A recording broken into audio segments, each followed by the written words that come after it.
E chegou a hora de falar de futebol aqui no VTV da gente, então vamos fazer contato com o nosso estúdio em Campinas, onde estão o repórter Felipe Pereira e o nosso craque Zenon. Olá, meninos. Boa tarde, tudo bem por aí? Oi, Ivan. Mais uma vez, boa tarde para você e para quem acompanha ao VTV da gente. Eu já falei muito com o pessoal hoje. Boa tarde para você, Zenon. Muito boa tarde, Felipe. Boa tarde, Vanessa. Boa tarde, amigos do VTV da gente. Olha, uma rodada super interessante ontem pela Copa do Brasil. Verdade, também tivemos um feio jogo isso, isolado, né, do Campeonato Paulista, envolvendo São Paulo e Bragantino, né, Felipe? Então, ontem, muitas emoções em vários estados do nosso país. Aliás, a gente começa direto falando de São Paulo e Bragantino. São Paulo venceu o Braga por 1-0, gol de pênalti. Agora, ô Zenon, vamos jogar a real aqui. Ô joguinho, hein? O São Paulo não se encontrou ainda no campeonato, Parece que Felipe. não, né? Essa que é a grande verdade. Essa é a grande verdade. O rendimento do São Paulo tem sido muito abaixo do que está sendo esperado. Na realidade, ele tem vencido, mas não tem convencido. É, aquela história entendeu? do vencer, mas não convencer. É, não né? convence. Então, o torcedor ainda não está confiante que o São Paulo irá chegar numa final de Campeonato Paulista. Ontem, por exemplo, não merecia vencer. Mais uma vez, aí estamos acompanhando o lance que originou o gol da vitória do São Paulo, num pênalti marcado pelo jogador Everton do Bragantino, de uma forma muito atabalhoada. Parecia um trator. Não, é chegando em cima brincadeira. dele, O né? cara entrar para fazer o desarme da jogada dentro da grande área, daquela forma, Né? entendeu? Olha lá, estamos acompanhando aí no replay. Não era só cercar. Era só cercar que o Nenê ia sair com bola e tudo para a linha de fundo. E resolvia, né? E resolvia. Só que o Everton tomou um outro tipo de atitude, acabou cometendo a penalidade. O Nenê marcando o seu primeiro gol no time do São Paulo. O São Paulo que ainda busca um melhor entrosamento e um melhor rendimento. Porque as duas últimas partidas deixou muito a desejar, Felipe. Inclusive, o Dorival Júnior chegou a falar sobre isso. E aí, Zenon disse o seguinte. Questionaram ele falando assim... Qual que vai... tudo bem, a gente sabe que o futebol sempre muda alguma coisa, tá chegando um jogador novo no São Paulo e tal, mas quando é que o São Paulo vai engrenar de vez? Você quer ver o que ele respondeu? Tá na tela, pode rodar.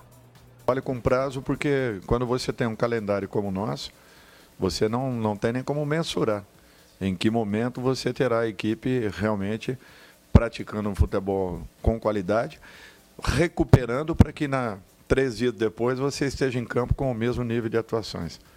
É muito difícil você fazer isso, esse tipo de previsão. Não existe, não tem como. Nós estamos acompanhando aí muitas equipes tendo dificuldades. O São Paulo não é diferente. E eu assisti boa parte aí dos jogos do Campeonato Paulista e não vi nenhum grande jogo até agora. Raríssimas exceções, um tempo para uma equipe, um segundo para outra. No jogo seguinte, essa equipe que jogou bem na primeira etapa faz um segundo tempo melhor do que o primeiro, oscilante tanto quanto a nossa equipe. Então, eu não vejo assim nada que seja diferente daquilo que o São Paulo esteja fazendo. Dá pra gente fazer algumas interpretações aí no meio dessa história toda, né, com a fala do Dorival. Tem duas coisas aí principais, né, Zenon? A primeira é, São Paulo não tem prazo para começar a jogar bem, e aí? Felipe, é um absurdo isso que o Dorival acabou de falar. É um absurdo, porque, na realidade, o São Paulo teve um tempo aí para treinar. É bem verdade que alguns reforços começaram a entrar agora no time do São Paulo. Mas eu discordo completamente daquilo que ele acabou de falar, dizendo que não viu nenhum time ainda jogando um bom futebol. Ô, Dorival, o Palmeiras está com 100% de aproveitamento neste Campeonato Paulista. O Corinthians tem mostrado também um futebol melhor do que o seu. Eu acho que dos times grandes, o seu time é aquele que tem deixado a desejar. É uma coisa curiosa isso, né? Futebol, o pessoal do futebol sempre faz umas análises que às vezes, né, nunca puxa a sardinha pro próprio lado. Ele faz isso na realidade, né, Felipe? Porque afinal ele quer arrumar alguma desculpa para se relacionar com o rendimento do time dele. Para justificar os problemas do time também, né? Justamente, que não tem andado bem. Ontem eu também ouvi uma declaração do Diego Souza falando que o time tinha jogado bem. Ô, Diego Souza, brincadeira, Diego Souza. O seu time não jogou bem. O seu time não merecia vencer.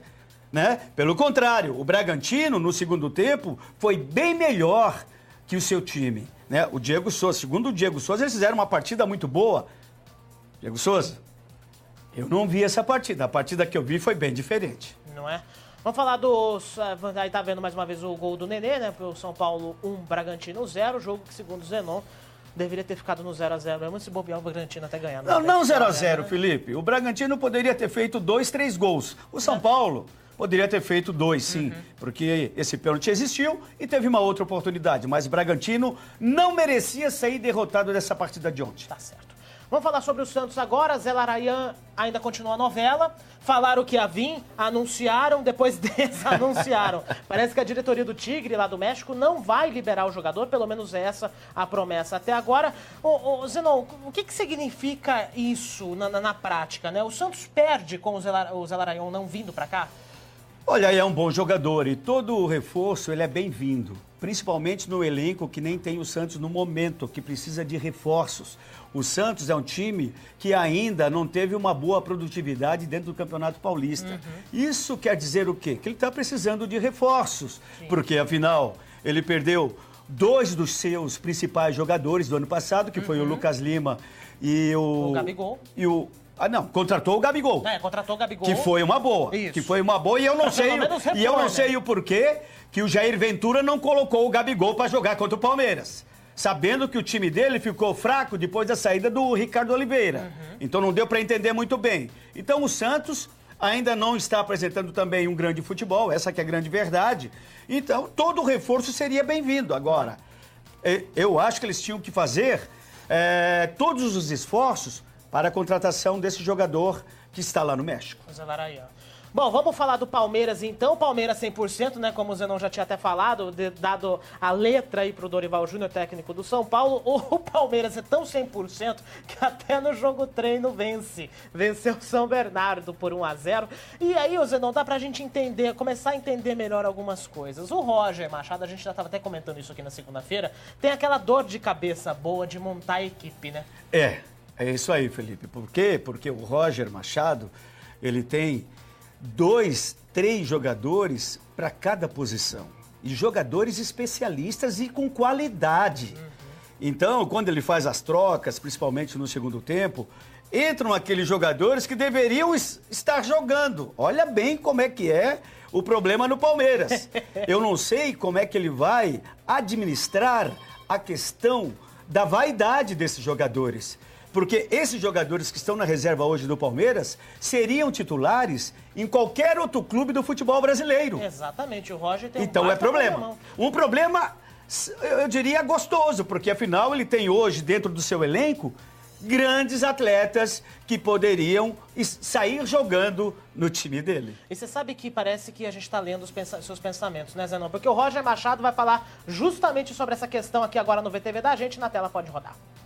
Bem quero poder trabalhar jogo a jogo, né? Mas nesse momento os jogadores que estão entrando em campo para representar o Palmeiras foram esses que saíram atuando hoje. Nada impede que a formação mude, né? Se no ano passado, né, não se conseguia identificar, hoje com 30 jogadores, o importante é ter uma base, né? Mas se daqui a pouco as coisas não estão acontecendo, eu também seria cobrado porque eu tenho muitas alternativas no banco e não variei a escalação, né, permitindo que outros entrem. É um misto, é um equilíbrio sempre. Eu permiti ter um entrosamento, né, com 11 jogadores e repeti-los, mas ao mesmo tempo, né, eu entender e o grupo entender que há muitos profissionais brigando por uma vaga e eu preciso manter esses profissionais motivados também. E aí a gente vê, né, Zenon, como é que é o negócio, né? É problema. Se ele não coloca, reclama que ele não coloca. Se coloca, reclama porque tirou o outro. É problema, duro, é problema. Né? E os jogadores que estão sendo substituídos, viu, Felipe, estão saindo emburrados de campo, hein? Então. Estão saindo emburrados. Não estão gostando nada, como foi no último jogo aí com a substituição do Dudu, do Tietê. e do Lucas Lima. Os caras saíram emburrados, viu? Não gostaram de sair da partida, não. Então, isso é um problema que o Roger vai ter que saber administrar. Vamos falar do Timão agora, o Corinthians que tem aí tentado perseguir o Palmeiras em alguma forma, ainda que não esteja no mesmo grupo. O técnico Fábio Carille já praticamente definiu a equipe que vai jogar contra o Santo André. Até chegou a fazer um treino ontem. O Casim vai ficar mais uma vez no banco de reservas, Zenon. Pra você, é uma decisão acertada? Olha, pelo que apresentou o Casim ano passado, é uma decisão acertada, ô Felipe. Eu não sei como é que está o Casim agora no momento. Só que o Corinthians, ele contratou um centroavante para ser titular, que foi o caso do Júnior Dutra, que veio lá do Avaí, da minha terra, né, de Santa Catarina, de Floripa, e veio para ser titular. Então o cara tem que dar aí uma sequência de jogos para o Júnior Dutra, para que ele possa se adaptar ao time do Corinthians e à pressão dos torcedores do Corinthians. Eu sei o que é isso. Né? Então, né? E aí a gente tava falando do Roger Machado, que tem a pressão dentro, né, da equipe, de montar a equipe, não sei o quê. E o Corinthians tem praticamente o 12º jogador, que é a torcida que vem com uma pressão forte em cima, né? O time do Corinthians sempre conta com esse 12º jogador. Sempre conta. Em todos... Talvez um dos maiores clubes que conte com isso aqui no nosso país. Né? Eu colocaria o Flamengo. Sim. Também. O Flamengo também é outro clube que... o time necessita muito do apoio do torcedor. E o Corinthians necessita muito do apoio do torcedor porque ele consegue intimidar o adversário. Sim. Principalmente quando joga dentro da sua casa. Né? É sempre assim, né? Bom, vamos vir aqui para Campinas agora. Derby, datas ainda não totalmente definidas, mas já há uma ideia aí aproximadamente do derby aqui na nossa cidade. Dias 1º, 4 ou 5 de maio para o primeiro jogo no Brinco de Ouro da Princesa. E em agosto, 23 ou 24, se não me engano, ainda vai ser desmembrada a tabela, né? O jogo no Moisés Lucarelli. Jogos com torcida única, é importante lembrar por causa de todas as confusões que aconteceram da última vez, tá? O pedido do Ministério Público. Ô Zenon, a gente sabe que jogar um derby é muito complicado. Para os dois times, para as duas torcidas e para todos os envolvidos nessa história. Jogar com torcida única deve ser tão pior quanto, né? Olha, no meu tempo, o derby era uma grande festa. Era um grande evento futebolístico que acontecia na cidade. Um mês antes de acontecer esse jogo, a gente já tinha, né, uma movimentação muito grande nas praças, enfim, nos estabelecimentos, que o pessoal gosta de discutir muito futebol. Até hoje, né? Só que o derby perdeu, na realidade, ele perdeu aquela coisa gostosa que tinha, né, aquele romantismo que tinha de antigamente. Hoje o que a gente mais coloca em pauta é a preocupação para, né, preservar a integridade física daqueles que irão participar do jogo, Felipe. Porque é um negócio absurdo. Mesmo sendo um jogo de torcida única, a preocupação está nos arredores do estádio. Está nos arredores. Porque os torcedores hoje, eles estão se confrontando fora dos estádios. Né? Então, a polícia vai ter que fazer uma mobilização muito grande nos arredores do estádio para que não haja nenhum problema. Olha, faz 5 anos que não acontece um derby em Campinas.